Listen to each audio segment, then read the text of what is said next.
Man, so let's get to it, man.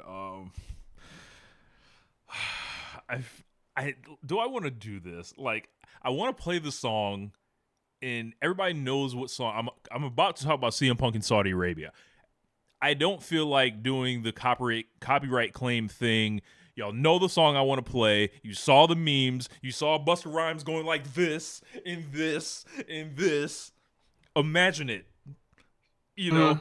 Mm. So it was announced that John Cena will be going against CM Punk at Night of Champions. And where is Night of Champions being held? That's right, Saudi Arabia. He couldn't even hold out to the Royal Rumble, James. He couldn't even wait till a WrestleMania, James. This man has folded his morals like origami. This man has come out here and said, "Yeah, I'm going to Saudi Arabia."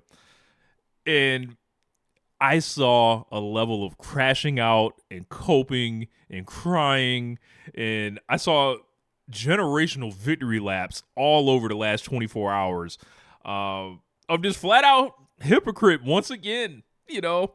And there was a lot of pulling up the old tweet that he sent to the Miz, the suck the blood Hmm. money, the Saudi blood money covered dick, whatever the phrase was that Big CM used. Uh, Close enough. I don't think I've seen that tweet as much since. And you know, in Miz's case, you know, in most of the people that work there, like these wrestlers aren't necessarily deciding, you know, that they have to do those things or whatever. Like this company started doing this one day, and they were like, "Yo, do you, you know, are you gonna be a part of this? There's big money over here." So this is like one more thing at the job that is like it's a perk and it's probably a burden for some of them, even if they go. And some people keep quiet about it. Some people don't, you know, sell it at all. But this motherfucker CM Punk decided, like, yeah, I'm the arbiter of morality. I am the one real person in this business. I am the person that decides, you know, no one else can go, and jumps out on, you know, how he feels about Saudi Arabia very publicly, and a lot of people married themselves to that.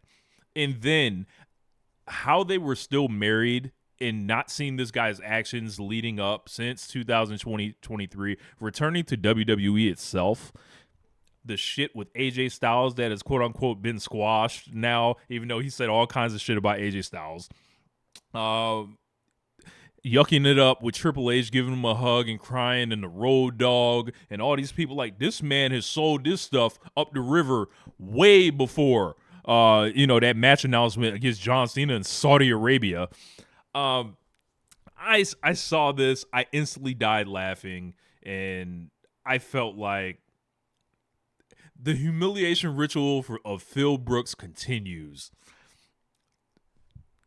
Yeah, nigga. Get it in Saudi, nigga. Fold your morals up. Fold the entire front facing gimmick that you have up, this facade that you you know, proclaimed to be years ago. And we're gonna finish all of that off now. Like we're gonna send you to a half baked WrestleMania main event. We're gonna do that. We're gonna have you do the weird, goofy matches with Drew McIntyre at the beginning. We're gonna have you fight Seth Rollins forever until no one fucking cares. Completely neuter you and make you not do a memorable thing. Then we're gonna send you to Saudi Arabia also. And the last thing you were holding on to, knowing that tweet was out there, knowing that this man uh, puts himself as this, you know, this moral, holier than thou person. Well, how about it now? How about it now? This guy is a scammer and a frauster of a lifetime. This is just how it's been. It didn't take this match getting announced to recognize this. I find it so funny. So I think the main thing for CM Punk is that um, all these things were said to make himself look better. It's in life, people say things and then they end up having to walk that shit back, right? That happens in life, quite often with people, right? His problem is he has, as you mentioned, the holier than thou attitude, saying things in a certain way to where it's like, especially when it comes to him trying to distance himself or say or treat himself, he's above other people, right? So the Miz thing, he could have insulted Miz in a million different ways, but he decided to go with Saudi Arabia thing. And now, years later, his ass gonna hop on that plane and take his ass and wrestle John Cena in Saudi Arabia. And that's just a thing. Like, he is not necessarily, like, I'm sure he may have even believed it at the time, right? I'm willing to give him the benefit of the doubt that he's willing to believe that he would never put himself in that situation. But when you on your last strike, you no longer have the leverage. When you overplay your hand, you lose leverage. And he has lost leverage over and over and over because he doesn't know how to behave himself over the last 4 years. 4 or 3 years, whatever you want to call it. And that's how you end up having to walk this shit back. So now you're at a point now where he may have believed that stuff. He would never have done that. Or he's above going to Saudi Arabia. But now, when Triple H said, hey, CM Punk, can you do something for me? It's time. You're going to have to do it. It's time to put the headdress on, Phil. It's time to mount the camel, sir. This it's time to have the dinner with MBS in Turkey. It's time to share the chicken and the rice and whatever they feast on. To be fair, if I was in front of MBS, I'm doing whatever he tells me to. Look. So I don't want to. That's true. That's true. I don't want to. It's time. I don't want to, say, I would do that's why I see it. No. If I was in front of MBS, I'm doing everything he wants me to do. That's us. But Big Bad Big CM, needs to tell him, Big CM does what he wants. He walks around and smoke with anybody. Big CM was gonna walk up and slap MBS in the face. If MBS is violating, this is kind of what Big CM has to do, right? Oh yeah. We're trying to keep it consistent. You know what? That's it. Him slapping MBS in the face in Saudi Arabia is about as realistic as him walking back to Chicago from Saudi Arabia. Just as realistic. Over the water, walking on the water. That's how realistic that is. So yeah, man, he ate his bed and long ago, and all these steps have made it to where now he has to lay in that bed, and I know that bed feels like shit. I feel it's a miserable sleep, a miserable slumber. I can't wait to see that nigga do a crowd brawl and he brawling in front of them sofas, first row. Like, they took a match. I saw people be like, SummerSlam's right there. Why wouldn't you just do it at SummerSlam? They took this match that some people still care about, right? And they sent it to Arabia. Because they paying for it. Amazing. The Saudi Arabian government is paying for that match. That is so funny. Remember, okay, you gotta remember, they all want, they're heavy on nostalgia for them shows. That's why they're having the Greatest Royal Rumble. That's why they bring out all the motherfuckers that had a matches. That's why they brought Goldberg and Undertaker out there. That's why they brought Shawn Michaels on a retirement for like $1 million for a match or a tag match. That's the reason why we went out there and brought out that motherfucker, that sumo fighter, because the motherfucker thought it's close enough to Yokozuna. So yes, John Cena and CM Punk at this point in time was 14 years ago. There's definitely nostalgia around it. So yeah, they paid for that match. So you need to take. So you got to take his ass over to Saudi Arabia and have that match. Because Triple H, because I'm pretty sure Triple H didn't even want that for SummerSlam. He was going to do He's going to do Cody versus Cena. And here's my thing, right? I don't know if you got more on this, but I have a perfect dismount for this. So you want to have more? Yeah, because like the funny thing is, like, go ahead. He's going over there to lose or whatever. I think it's pretty funny. Yes. He's absolutely going over to lose. And you want to know how he's going to lose? How's he gonna lose? The Miz is gonna make a run in. Screw him. Yes. I need it. That is my dismount. See, Miz, you come out there and say, Saudi Arabia. Yes. Suck it. Yes. CM Punk versus me at SummerSlam. How you love that? I would scream. I would scream. That would be just chef's kiss. Perfection. I need I need CM to go over there and bring there's one question I have with CM in Saudi Arabia though. We know CM Punk likes the women. We got to keep him. Not us, because we ain't gonna be there. They got to keep this man locked away from the women over there. Like, there's too many potential violations that could be happening over here. So, yeah,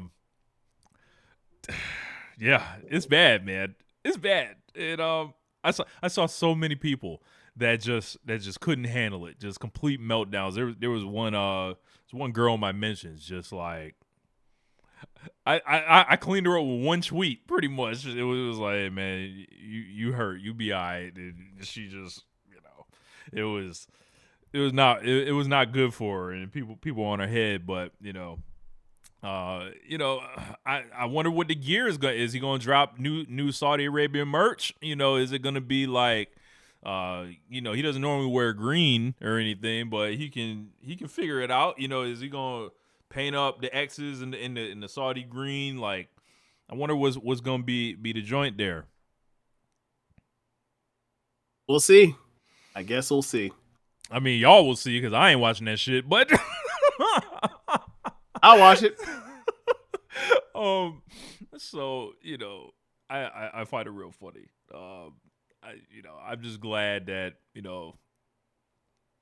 that he gets to be the man who he really wants to be in 2025, free of obligation now, of holding up this fake image. Like, be the man that you are intended to be in 2025, Phil Brooks. How does freedom feel, sir?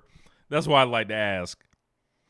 What I think is funny is like they're gonna go out there and given what John Cena has given us this year, it's gonna be that match gonna be ass, brother. That's about to be Hulk Hogan versus Ultimate Warrior in 1998. Like, this is far beyond the level. These niggas are turning 50. Like, these niggas are 50. It's gonna be bad. So like it's gonna be like, oh, so CM Punk goes out there and tarnishes like the magic of John Cena versus CM Punk from 2011 and 12. Great. So glad we can touch that again. And that just follows off of what they just did with Cena and Orton.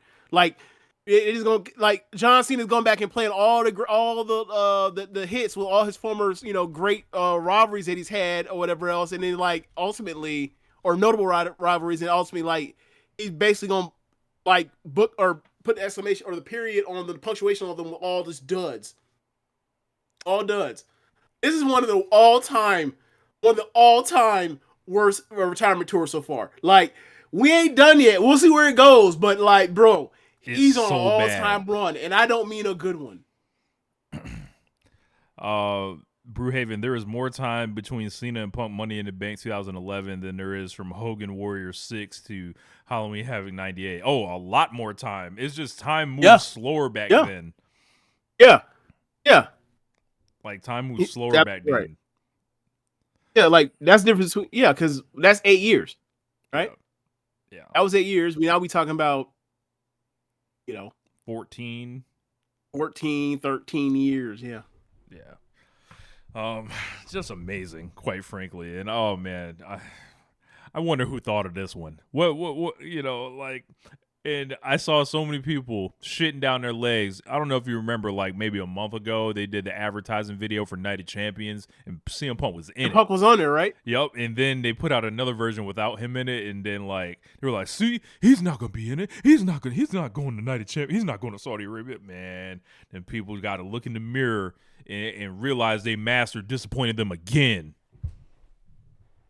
It must suck. Like, it must suck to fall behind Phil Brooks. Like, this is not your big bro. Like, you just gotta let that go, man. He's a man. He's not imperfect.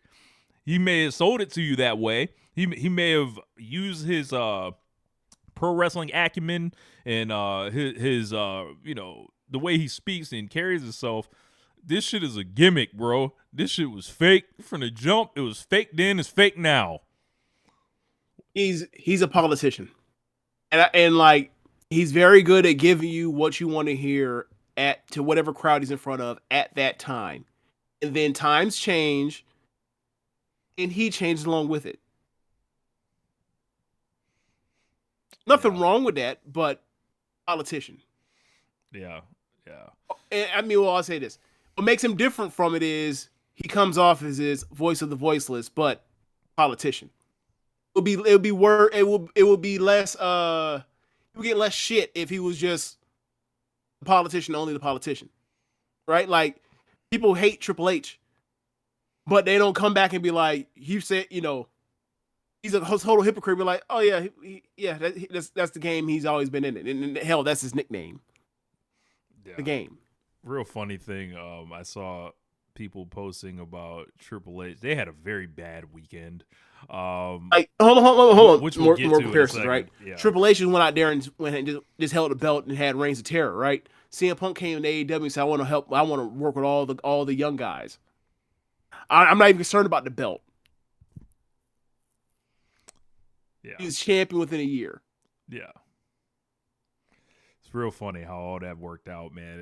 In hindsight, it's just like those first 6 months, you'll take those anytime you can get them. But as soon as Revolution is over, it was at Revolution 2022 ended. Yeah, like even in the press conference, like I believe Aaron Rotowski pointed this out. He starts crying about Bret Hart not being able to get Saudi Arabia checks or whatever, and like that's weird. Like in hindsight, and now he can get the Saudi Arabia check that his hero never got. Best of luck to him. Do you remember when he cried at the one press conference next to Tony Khan? I forgot which one it was. Yes. About Tony Khan purchasing ROH because he's like, this is the thing I cared about, and then like it's not just gonna be a tab on Peacock or whatever else. And now he's like, what do you think the shit you doing isn't gonna be on now? It's gonna be on a fucking tab on Peacock, brother. That was the same press conference. Apparently, they're telling us in the chat. Oh, really? Yep. How about that? Yep. How about that? Yeah, man. Amazing. CM-Punk, it's yours. So. Had to walk it back. To walk all that shit back. The world is yours. So, another thing.